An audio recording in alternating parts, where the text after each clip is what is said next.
টানা ৯ দিন অভিযান চালিয়ে মাদক বিরোধী অভিযানের সময় গোয়েন্দা পুলিশের ওপর গুলি চালানোর ঘটনায় মূল শুটার বাপ্পি ও ২ সহযোগীকে গ্রেপ্তার করেছে ঢাকা মহানগর গোয়েন্দা পুলিশ। এ সময় তাদের কাছ থেকে উদ্ধার করা হয় ৩টি বিদেশি পিস্তল, ১৫১ রাউন্ড গুলি এবং বিপুল পরিমাণ ইয়াবা। আবির আহমেদের রিপোর্ট।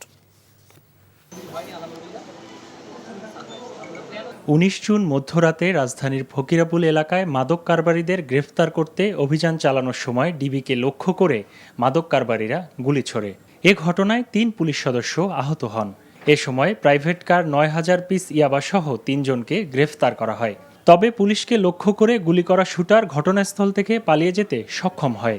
ডিবি পুলিশের যুগ্ম কমিশনার মোহাম্মদ নাসিরুল ইসলাম জানান, বরিশাল, যশোর, ঢাকাসহ বিভিন্ন জেলায় অভিযান চালিয়ে মূল হোতা বাপ্পিকে যশোরের ঘোপের মোড় এলাকার একটি ২তলা বাড়ি থেকে ৩ ঘণ্টা অভিযান চালিয়ে গ্রেফতার করা হয়। উদ্ধার করা হয় বিদেশি অস্ত্র, বুলেট ও ইয়াবা।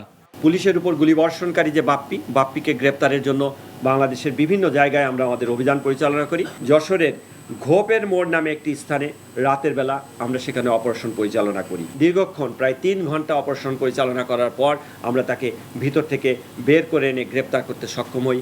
বাপ্পির সাথে আরও কোনো বড় চক্র রয়েছে কিনা সে বিষয়ে খতিয়ে দেখা হচ্ছে বলেও জানায় ডিবি। সে আমাদের কাছে কিছু নাম, কিছু ব্যক্তির পরিচয় এগুলো স্বীকার করেছে। তো আমরা তার প্রাপ্ত যে তথ্য, সেই তথ্যের ভিত্তিতে আমরা আরও ইনক্লুসিভলি আরও কিছু কাজ করতে চাই। কাজ করার পরে আসলে এই রুটটা এবং অস্ত্রটা কোথা থেকে কিনে, গুলিগুলো কোথা থেকে আসে, এটা আমরা বের করতে চাই। তার বিরুদ্ধে দায়েরকৃত মামলায় আইনানুগ ব্যবস্থা নেওয়া হচ্ছে। ২০১০ সাল থেকে বাপ্পি মাদক ব্যবসা চালাচ্ছে। অস্ত্র ও মাদক সহ ১১টি মামলা রয়েছে বাপ্পির বিরুদ্ধে বলেও জানায় DB. Abir Ahmed, NTV news, Dhaka. Bundle থাকলে প্রতি সেনমানিতে টাকা বাঁচবে। বিকাশ সেনমানি বান্ডেল কিনে জিতুন প্রতি লেনদেনে।